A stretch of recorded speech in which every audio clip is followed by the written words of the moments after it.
Very well, thank you. Hi, Dr. DeGennaro. Nice to talk to you again. Likewise. So, Kimberly, would you mind telling me first where you're from? I'm from Dallas, Texas. Let me stop. I'm from Gainesville, Florida, but I live in Dallas, Texas. I can't claim Texas all the time. I won't do it. Well, most Texans want to claim Texas all the time. Now, would you mind telling me your story? Sure. My story with blood cancer began back in 2005 when my husband was diagnosed with multiple myeloma. My husband, his name was Elijah Alexander, and he played in the NFL for 9 years. And a couple of years after he retired, he was diagnosed with myeloma, which was described as a terminal blood cancer. And so it completely caught us off guard. And unfortunately, he passed away from complications due to his myeloma in 2010 at the age of 39. I'm so sorry for your loss.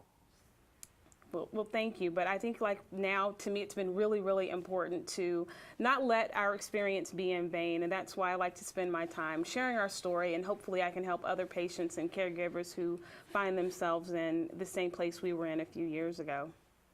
How was he diagnosed? That was really quite a crazy story, to be very honest with you. But when he was diagnosed, I mean, he was in really bad shape because his disease was pretty advanced. And honestly, it was a doctor in another country who originally kind of let us know that something was going on with him, because doctors here in the United States couldn't figure out what was wrong. They kept telling him that the pain he was feeling in his feet was probably because he played football. And so when we finally got his diagnosis, we were able to immediately begin treatment, which really helped prolong his life beyond where he was at the moment when he was initially diagnosed. Now, what advice do you have for family or someone who has loved ones who recently were diagnosed with a blood cancer? What I tell people who find themselves in this place is to never hesitate to ask questions, never hesitate to find out as much as you can about the resources that are available to you.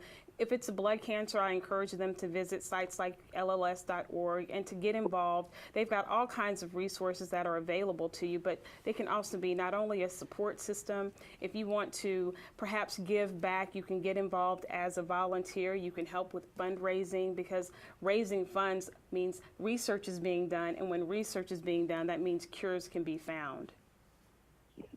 Now, you've been on the board for a while. How did you first get involved with LLS? Well, I got involved with LLS in my city because I wanted to really get involved and kind of fill in where Elijah left off. When he was diagnosed with cancer, you know, I would tell people all the time that he was an amazing cancer patient. He was very proactive in raising awareness about myeloma and helping other people who had cancer. And so when he passed away, I felt like this was a great way to honor his memory. And so I got involved with the Leukemia Lymphoma Society in Dallas, and I'm so happy to be a part of it, and it's allowing me to be here today. Thank you very much. Now Dr. DeGennaro, it's been a little while since we've spoken, so what's new at LLS? Lots of things new. Let me tell you, Michelle, just last week, the FDA approved a new treatment for childhood leukemia that is a game changer. This is a living drug. It uses the patient's own immune system to find and attack and eliminate the cancer. And we're very proud of the fact that the Leukemia and Lymphoma Society pioneered this drug in the blood cancers, in leukemia. But even what excites me even more is the fact that it's now being tested in breast cancer, colon cancer, prostate cancer, even pancreatic cancer. So the investment that we've made in research, the $1 billion that we've invested in cutting-edge research in the blood cancers, is now not only paying benefit to blood cancer patients, but it's paying benefit to patients with other forms of cancer as well. Now, just to clarify, what are the blood cancers again? The main forms of blood cancer are leukemia, lymphoma, and multiple myeloma. And we should be absolutely clear, these are cancers. They're cancers that affect the blood. They affect the cells in the blood and the bone marrow. And one of the things that's challenging for us in identifying and treating the blood cancers is that we don't have a method for early detection. We don't have a mammogram type test for leukemia or a PSA test for multiple myeloma. Patients have very vague symptoms, like Kimberly's husband, very hard to diagnose. Her story I hear repeated over and over again. patients present to their physician with a full-blown disease, and when the disease is finally recognized, they need to be treated almost immediately.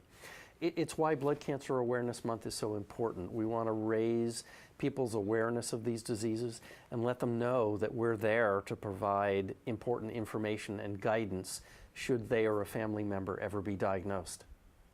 Now, are blood cancers an equal opportunity invader, or does it affect all races and cultures the same? Yeah, sadly, blood cancers do not discriminate. Anyone can get a blood cancer. It affects young people, the elderly.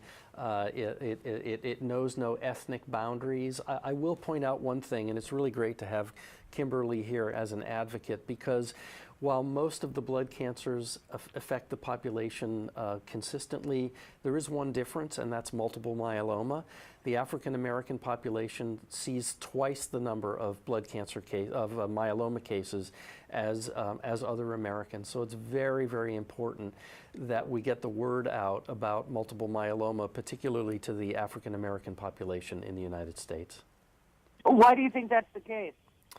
Well, we don't really know. We don't understand why that's the case. We're actually funding research right now to try to understand that. But until we do, we need to be certain that, and it's particularly prevalent in African American men, we need to be certain that they're aware of this and that they're on guard, really, and paying attention to how they feel and reacting to how they feel and seeking help quickly, so that we can have better outcomes.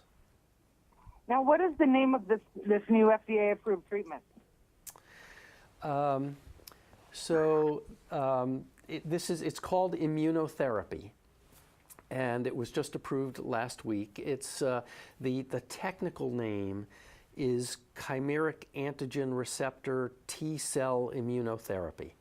And it is, we began funding the work that led to this in 1998, and from 1998 until the big news about its success broke about a year ago, the Leukemia Lymphoma Society had dedicated over $20 million to bringing this new therapy to a reality.